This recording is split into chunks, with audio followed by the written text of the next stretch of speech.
So first thing first, you need to sign in on the YouTube TV account under tv.youtube.com. And after that, you want to make sure you are already purchasing the base plan of YouTube TV and ensure subscription is still active.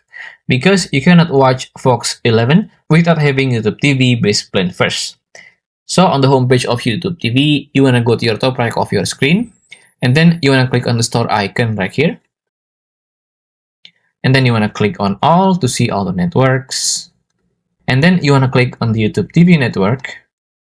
And then you want to buy YouTube TV base plan to your membership by paying for 16 bucks per month and you can get free trial. So just click on next and then complete your purchase with your credit card, debit card, or even your PayPal.